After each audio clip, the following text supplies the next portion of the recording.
Kurdish situation and its importance for TESOL.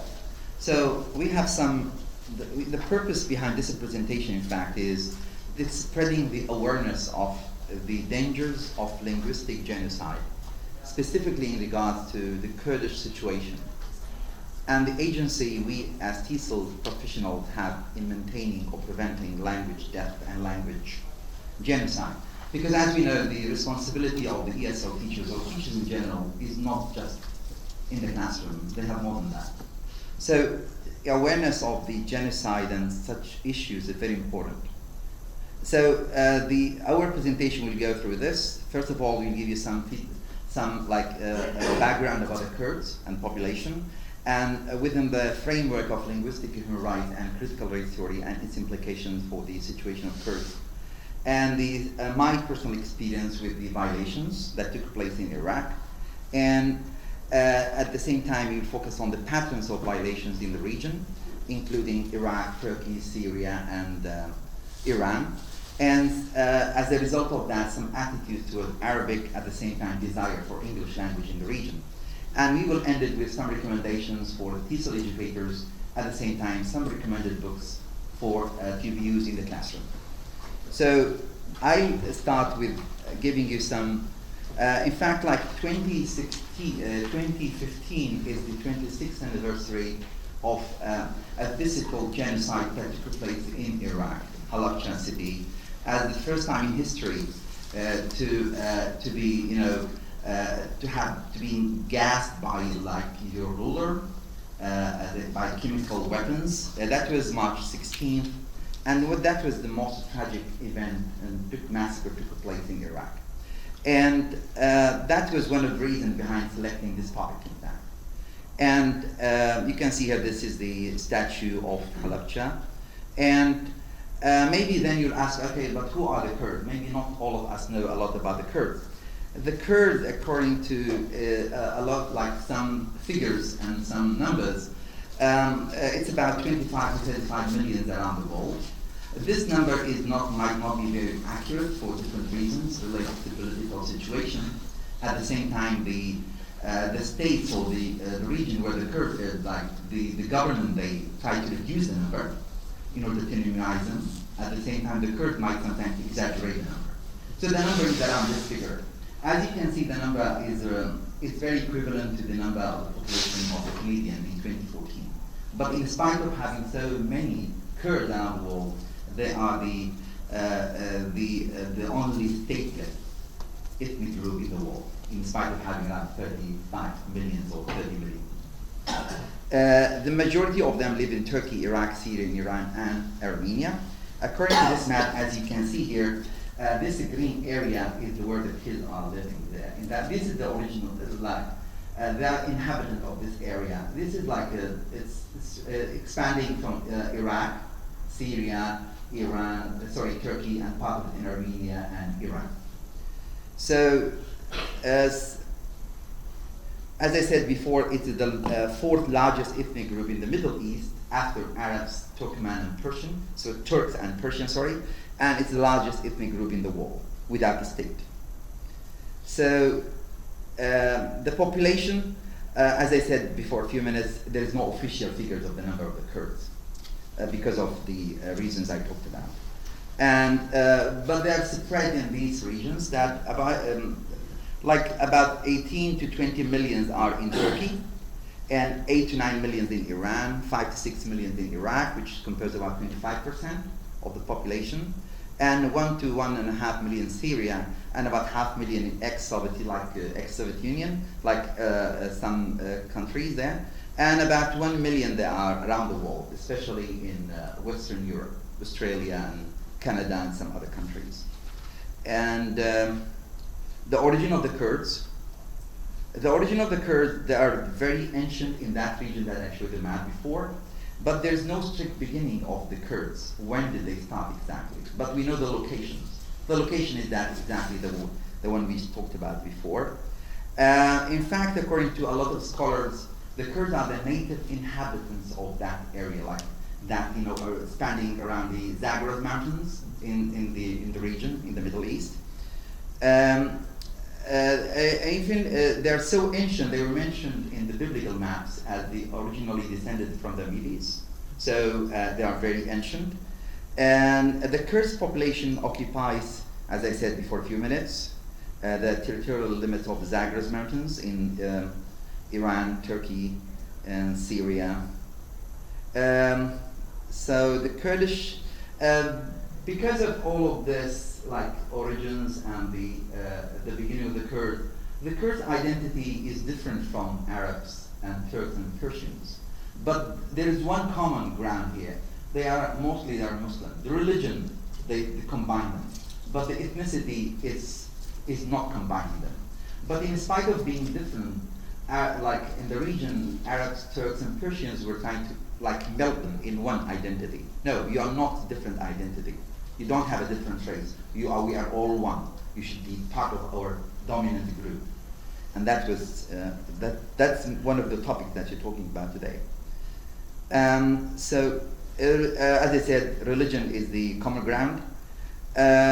National and regional forces, in fact, have played a role in silencing and melting and even sometimes erasing the identity of the Kurds in the region. And that is one of the, in fact, we'll talk about that, like about Turkey's situation. So modern history, in fact, specifically the 20th century, let me show you all the, okay. The modern history of the Kurds is very important. 20th century was a very tragic century for the Kurds. And it started with the collapse of Ottoman Empire. Because when Ottoman Empire was in power, the common ground was religion. So we were saying that all of us are brothers, since all of us are Muslims. But after the collapse of Ottoman Empire, that point was not there anymore. They were trying to implement them all, to meld them all in one. You are not Kurds, you are Turks. So you are not Kurds, you are like a part of Arabs. So because the point of religion was not there anymore. And the departure of European colonial powers, specifically Britain and France, was also like an element of letting the Kurds pass through another kind of pattern, another kind of movement, another kind of history. The formation and development of so all these 2 points, the first one and the second one, led to the creation of independent states in the region. When I say independent state, I mean Iraq, Syria, and Turkey. These 3 states where the majority of Kurds lived with Iran. Iran was like not part of Ottoman Empire. It was by itself. So as you can see, Iraq was as an event was then 1921, Turkey 23, Syria 20. So the Western allies, especially Britain and France, who originally intended to grant the Kurds a national autonomy, and there were a lot of promises to be given to the Kurds as a minority group in the region. But that promise was not fulfilled by the superpowers and by the dominant group. When I say dominant group, I mean Turkey, Iran, and Iraq, and Syria as well. In fact, after World War I, as I said, Kurds got a lot of global attention. And this global attention is related most of the time to the situation of Kurds and how much the superpowers are using them as a tool for some reasons, some interest. So this, it was a kind of repetitive, like getting some global attention. And this global attention, it happens different patterns, like after the end of the World War I, in 40s, 50s, 70s, and even currently. If you listen to any news channel, you can see a lot of papers, a lot of reports, a lot of news about the Kurds. Who are the Kurds? What are they doing in Syria and Turkey and Iran, these countries?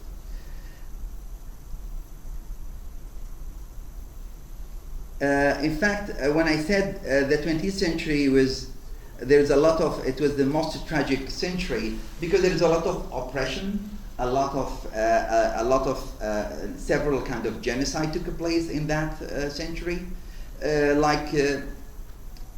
It was a kind of pattern taking place in these against Kurds in that region.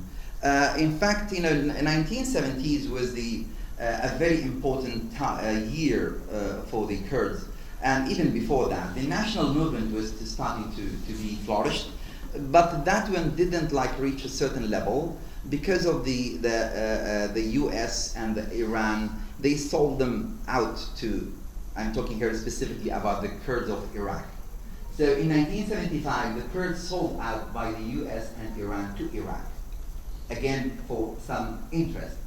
Because in the 70s, the national movement of the Kurds in Iraq was against the central government of Baghdad. There's a lot of kind of wars and civil wars in the area, but they were getting support from US and Iran. But in 1975, that's a very important year, in fact. In 1975, the Kurds and the central government there were kind of conflict between them. They were getting support from Iran and United States, but Iran and Iraq, they achieved a kind of agreement between them to end some conflict between Iraq and Iran, and on the condition that Iran and United States will not support the Kurds anymore. So they stopped supporting them military and politically, geopolitically. So they said, okay, so now the Kurds are alone, so no support. Then they surrender. That was a very important year, 1975. After that, the poison gas that I talked about in Halabja in 1988, and but you know, 2003 was a very positive year in the Kurdish history. That was when the Kurdish regional government was established. So they have their own government. It's a kind of independence. They have their own government, they have their own ministry, they have their own parliament, they have their own official language as a language officially recognized in Iraq with Arabic. So that was, but it seems they were waiting for about a century to achieve that kind of achievement, their goal. So that took them a lot of years and a lot of, some linguistic fact about the Kurdish language, which is very important. It is related to our topic. So in terms of the number of the speakers, there are about, Kurdish language is coming, and about 14th as the rank, and reference to the number of the speakers. So we have around 7,000 languages in the world, and Kurdish is coming the 14th among them. And which is the second point is very important. The Kurdish language is not a part of Arabic language. It doesn't belong to the same family. It doesn't belong to the Turkish language. It's an Indo-European family. It is related to Persian language, but it is not related to Turkish, and to Arabic. But in spite of this, Arabs and Turks were focusing on that. No, you're not. You're one of us. So they have their own language, and it's not a part of it.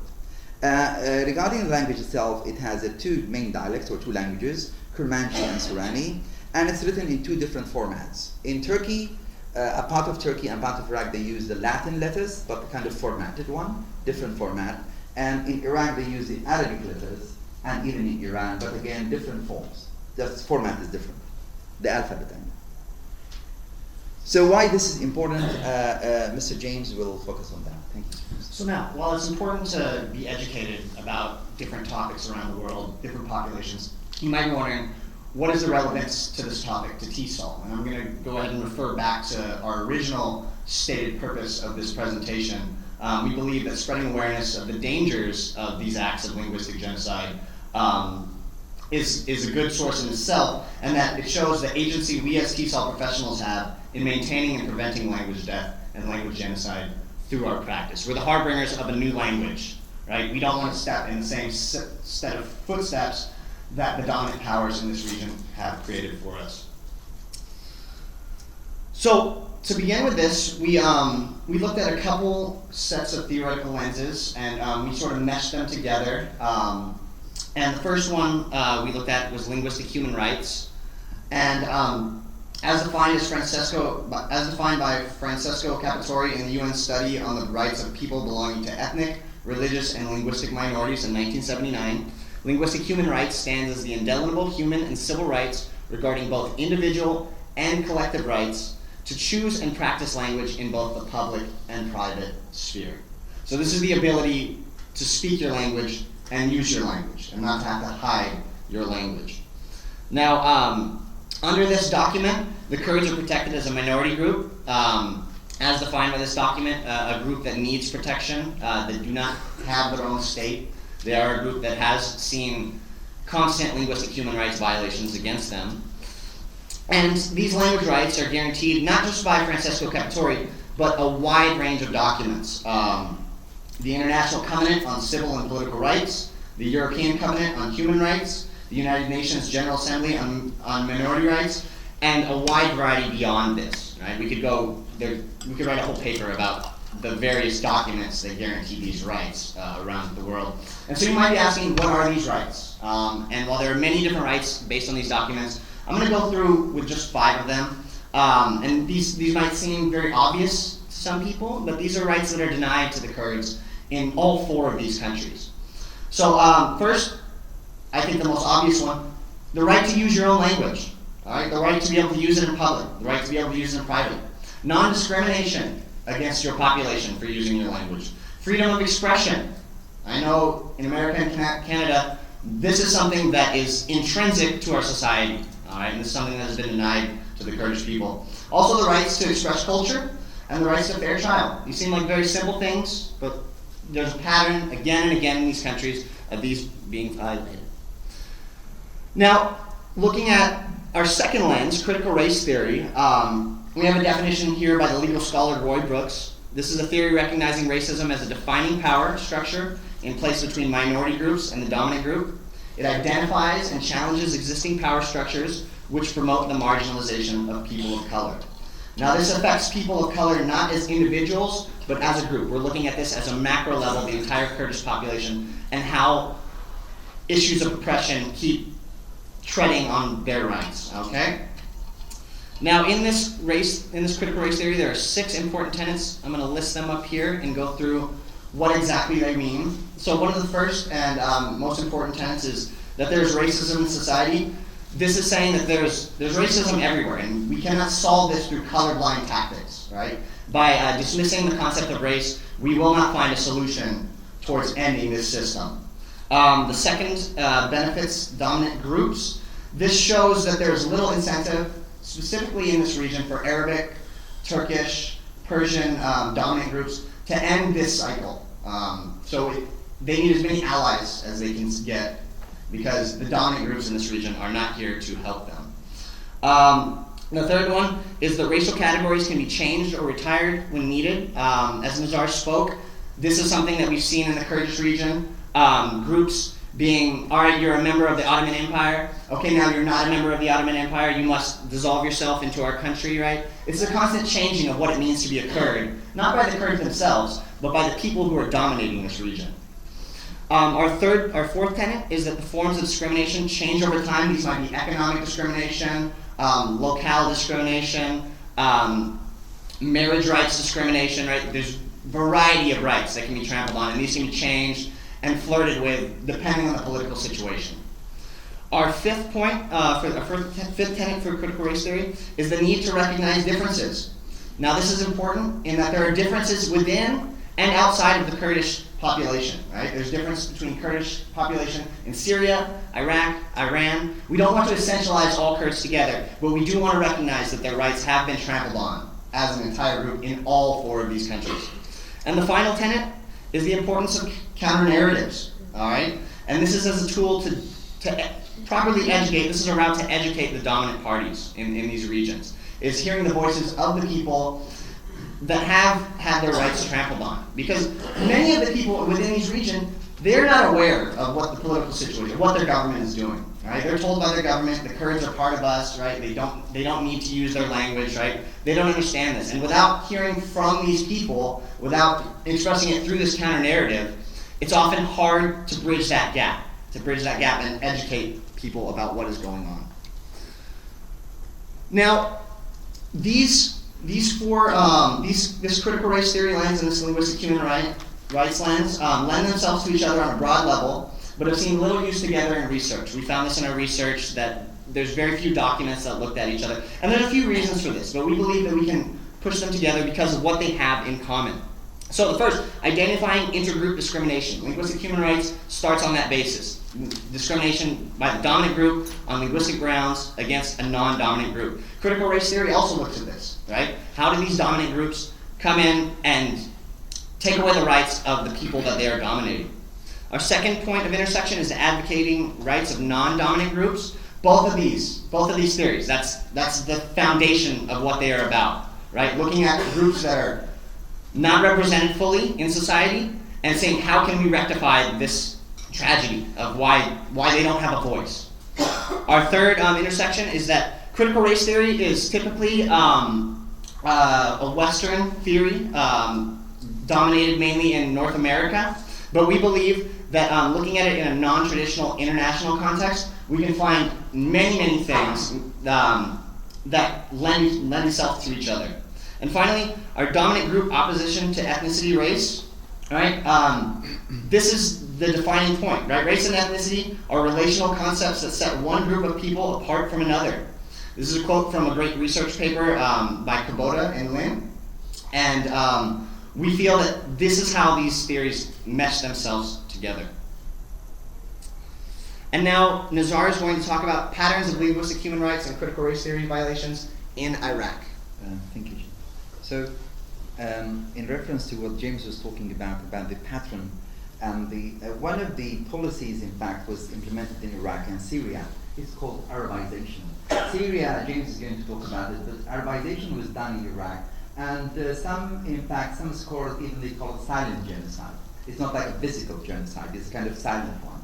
And in fact, it started like even before 1920. But we are focusing here on the modern history. In 1920, the British in Kirkuk, in fact, they started that implementing Arabization policy because of the oil. So Kirkuk is a very important city because of the resources they have. It's around 13% of oil is in Kirkuk. So that's a very important factor in the whole equation. In fact, a British expert designed the first Bedouin Arab settlement. It's called Halabja. Halabja is a very small city, a small town, in Kirkuk. So that was done. The British, they brought a lot of Arabs from the south of Iraq.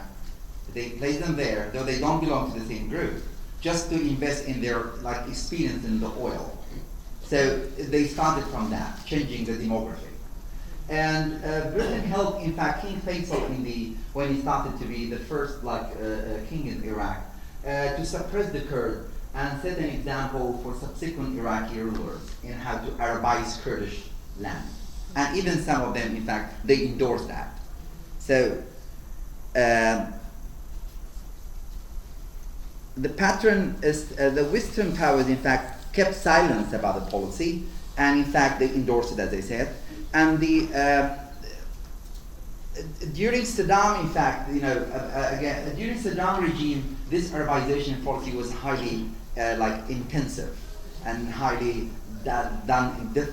Different practices were done, but the aim was Arabization. And so the Ba'ath regime, it was continued. In fact, it didn't stop. Even in the 90s, it was this was constant. It didn't stop in a certain period. So Turkey is one of my focus here.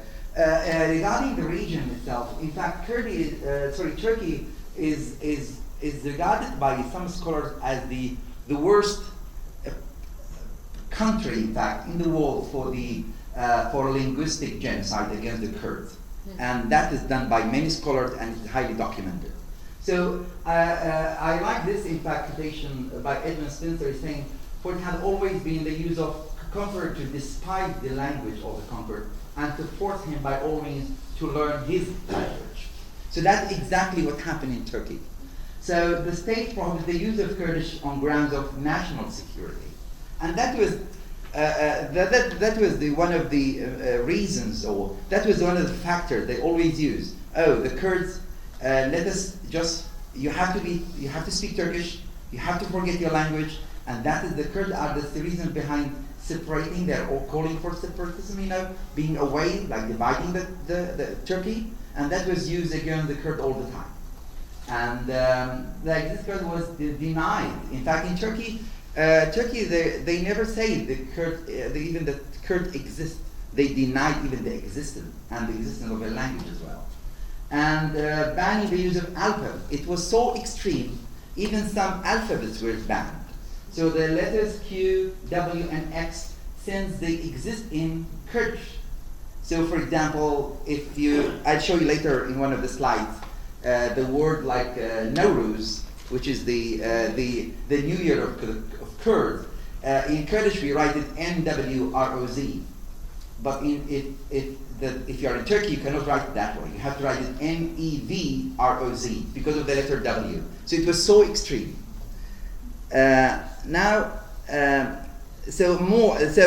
This quotation was like done in some kind of oral kind of tradition. A negative representation of Kurdish language. Arabic is the alpha and omega. Persian is as sweet as sugar. Turkish is a work of art. Kurdish is the donkey's part. So to that extent, that was so extreme, even in the oral kind of narration and tradition. In 19, the practice of displacing Kurds and destroying their villages was highly intensified, which has a serious negative impact on Kurds and their language. And that was done by a very famous scholar, Magdal. Many boarding schools were built in Turkey, just to keep the kids away from their families, to be away from their culture, to be away from their family's cultural language, just to be in a certain zone, to be exposed to Turkish language, Turkish culture, just to forget everything and just to practice language, Turkish culture, all of that. And I think that was implemented in many other countries around the world. So now, Turkifying policy, Arabization policy was done in Iraq, Turkifying policy was done in Turkey. So the main goal behind all of that was practice and policies. So I leave, now James is going to talk about Iran. And so you guys, you might see a common pattern here. And it's a pattern that we've seen throughout history, even in the North Americas, with native populations. And I'm not going to spend too much time on Iran and Syria. We want to get to, we're running a little late in our presentation, but we want to get through everything. So in Iran, there's never been a program of public investment in the Kurdish regions. This was in 1994. Things have changed somewhat in Iran. Iran is not as an extreme case as Turkey in this regard. But they do have some very stark reminders in their 1979 constitution. Persian is the official and common language and the script of the people of Iran. Official documents, correspondence, and statements, as well as textbooks, shall be written in this language and Arabic script. And a refusal of the Iranian government to implement the teaching of ethnic literature in schools. This might sound familiar if any of you guys are from North America, with what we have going on in Arizona. So this is nothing new, what's happening in the United States. This is something that's been repeated throughout history. And this was one of the most extreme cases. A lot of these documents we looked at were 10, 15, 20 years old, but this was a recent report by Amnesty International that talked about parents being banned from registering babies with certain Kurdish names, as well as political imprisonment of Kurdish authors promoting linguistic human rights. So this is people, once again, fighting for their rights, being imprisoned, and simple things such as alphabets or naming your baby being banned. All right. Now in Syria, this is actually, besides Iraq, besides the current situation in Iraq, Syria enjoyed one of the best rapport with the Kurdish people for the first half of the 20th century. Kurds enjoyed relative freedom of writing, publishing, and broadcasting in Kurdish.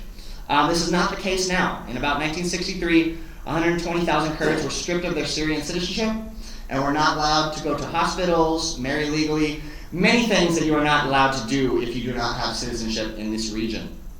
This was followed by forced removal of the Kurds from traditionally Kurdish lands, as well as publications in Kurdish and teaching of the language being prohibited. Since 1963, school geography textbooks have been erased any mention of Kurdish as a minority in Syria. So once again, this common theme of just trying to make people forget where they come from or deny where they come from, where their roots are. Now, Nazar is going to talk about a very important part of our presentation, his personal experiences. In fact, let me put all of them together, sorry. So,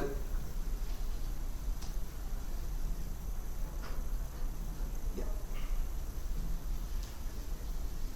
So some other practices, yeah. Oh, again.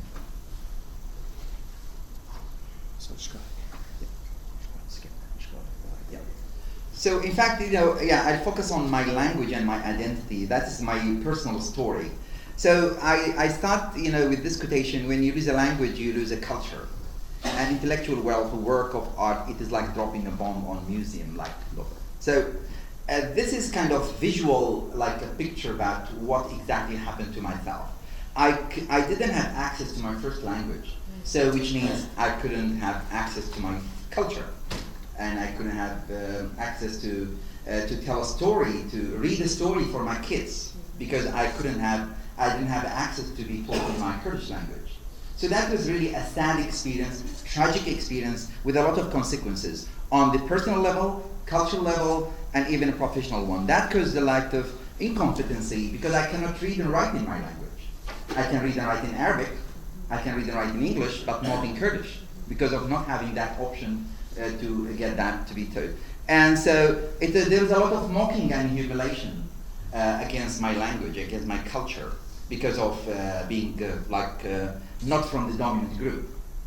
And others were forced, some people were forced even to sign petitions and cancellations of Kurdish classes if the Kurdish classes are there in the school. They were there in the timetable, in the schedule, but they were not actually practiced in the classroom.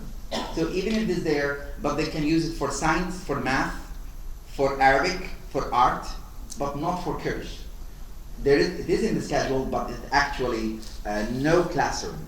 So just because of not having access to my first language, I couldn't participate in a lot of cultural activities, Kurdish cultural activities. Because I cannot understand the classical Kurdish language. I can speak fluently. I can listen to songs. I cannot, but if I watch news in Kurdish, I cannot grasp 100% because it's used classical Kurdish, which I couldn't have access to. I feel such a free. I like to end it with this quotation from one of the person that we communicate with. He said, "Now because in Kurdistan you have access to first language, the school, from the preschool, you can." So this gentleman from one of the universities, the Hockey universities in Kurdistan, Iraq, he said, "I feel such freedom to be studying in my language without any fear. That feeling, I didn't have it because I was not taught in my first language." So now this, in fact, because of all the things that we talked about, this leads to a very negative attitude towards Arabic in Iraq, because we are focusing here in Iraq, because I am from Iraq. So first of all, a lot of papers, a lot of reporters, they were saying Arabic appears to be declining in importance in Kurdistan.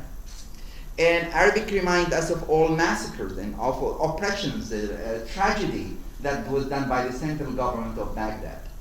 And some people are saying the people in Kurdistan had little interest in teaching their kids Arabic while you ruled by Saddam's oppressive regime. And this was done in some of the reports. And there's a lot of reports talking about the decline of Arabic in the region. Some people say, why should we study in Arabic? It's not our language. So it is so negative attitude now toward Arabic because of the policies implemented before. But it is again, it's the language of Quran, and people, they need to read it and they need to know it. This led again, maybe English was very lucky here. So English language now people have a desire toward English, a very positive attitude toward English. I start with this quotation from one of my professors. They're saying, at the center of every English language learning moment lies desire. This desire could be for the language, for the identities, for the power, for capital, for any reason. It's seen all of these reasons are seen and reflected in the Kurdish situation and the desire for English. So English as a medium of instruction now is very common in Kurdistan. English, in fact, as a second language is on the rise because people like to use it. It's not imposing itself. People, they have option to study in English, in French, in Arabic, whatever they like. So it's an optional now. So people like it more, the more desire for that. And some people, they say English as a necessary stepping stone for jobs, for it's kind of opportunities to open for them. People would rather learn English if they have a choice, not Arabic, unfortunately. And Kurdish, again, English has been promoted even by the Kurdistan regional government. They are promoting for English even in the preschool, beside Kurdish. So both of them in the same, like, start very early. In fact, one of the reports in the past 6 years has seen a mushrooming of these institutions. I mean, English taught school. A lot of international schools are opening currently in Kurdistan. A lot of institutions, a lot of universities, and most of them, they are using English as a medium of instruction.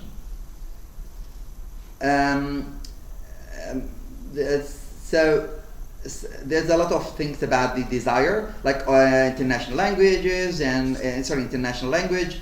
And I like this one. English will be the norm among young people.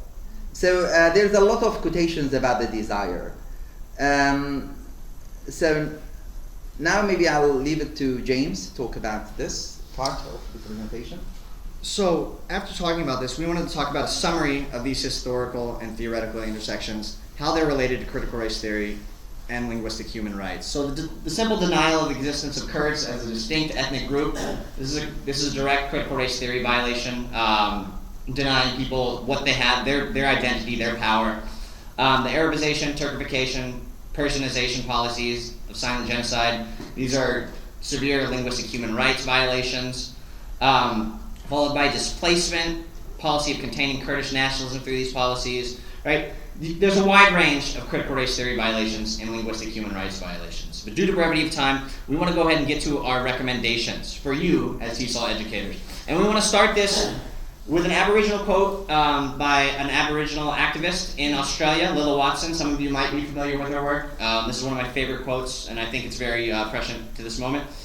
"If you have come to help me, you are wasting your time. But if you have come because your liberation is bound up with mine, then let us work together." All right? This is not a pity party for the Kurds. This is showing, right, if we want to enter this region, because we serve to benefit, right, as English teachers, opening new regions to teach English. All right? We serve to benefit just as the Kurdish people serve to benefit. All right? And I want to put this in perspective, that we are not going there to help them. We are going there to learn ourselves as well as assist them. Right? We're working together in this movement. All right? And so many linguists in the field also serve to profit over dying languages. All right? Cataloging them, putting them in libraries, right? Making entire careers off of this. We do not believe this can be separated from the politics of the region, right? Kurdish is not a history lesson for you guys to hear about at a TESOL presentation, and then your grandchildren hear about it in their history book. Oh, I wonder what the Kurdish people looked like. I wonder what they did, right? They don't exist anymore. Many linguists that have specialized in this field currently remain silent. And we believe that even in the classroom, politics and language should not be seen separately. This might be a hard pill for a lot of people to swallow, right? Lots of language centers really try to veer away from the politics. We don't believe that English is a politics-neutral language. All right? There's much good as it's done in the world. We believe there's a lot of negative things that have come out of English teaching throughout the globe. Now, these are the specific recommendations for English language centers and in classrooms. We would advocate for an abandonment of aggressive policies regarding native language use in schools. No more buckets where, you use Turkish, put it in the quarter, right? You spoke Spanish, put it in the quarter, right? Banners on the walls stating English only policies. We believe these are in direct violation of the same linguistic human rights that the U.S. says that we value. All right. Also, increased teacher awareness of historical background of student populations. You might be asking yourself, right? I have a diverse population. How can I learn about every single group that I teach? And I'll tell you, I've learned a lot about Kurdish doing research in this that I never knew. And it's taken me a year to get to this point. That brings us to our next point. Giving opportunities for students to empower themselves in classrooms using their own narratives. You don't need to teach yourself about your students, about their Somali background, about the Kurdish background, right? Indigenous populations in Southeast Asia. Let their voices in class be the ones that teach the class and you. This is a great opportunity for exactly what the theme of this TESOL 2015 is, bridging communities, bridging this gap. All right, so more opportunities for students in class, right? And using these narratives to build on for future class assignments and strengthening inter-class rapport, right? Empower these students, right? They have a large background behind them. We don't know where these disenfranchised students come from, right? We can't look at a student and know they're from a disenfranchised community, that linguistic human rights have been practiced against their population, right? But this is our opportunity to let their voices come into the classroom. Also showing the students have a value of their own body of language, of knowledge, right? Once again, empowering students in our classroom, not making it a monolith where the English teacher, the white English teacher that comes from a Western inner circle country is the be all and get all of what they want to become. Showing that their own knowledge base is what we can grab together. And finally, we have some recommended books for further awareness of the Kurdish situation. We have a handout up here that after our short question and answer, looks like we only have 5 minutes for question and answers. Apologies for that. If you would like to have any information for books for your own education, as well as some of these books we believe are, the English level is tailored to what we might find in the intermediate or pre-intermediate class. In fact, A Kurdish Family up here is a book about a recent immigrant family from Kurdish, right? So many of your students, if you work in refugee centers, might really relate to this. And even students in IEPs, right? They are immigrants as well. They're coming to a new country. They might understand, hey, that's something they saw new that was very strange to them, right? I feel that way too, and it's creating a bond. And so we wanted to finish by saying thank you. Our emails are here, and we'd like to open up for a short question and answer session. Yes, please. Thank you very much for this very interesting topic. My background is probably Kurdish. I'm from Kermanshah here on the southern part of the map that you just showed. And my upbringing included Kurdish dance, Nowruz that you mentioned, spreads all the way from Tajikistan through Afghanistan, Iran, and Turkey, and many countries in the Middle East celebrated in Iran and elsewhere, and Kurdistan. One of my fondest memories, most of my fondest memories, are walking and playing on the plains of Kermanshah and Iranian Kurdistan. The linguistic phenomena that you're describing, as you correctly pointed out, is so intertwined with politics that it's almost inseparable.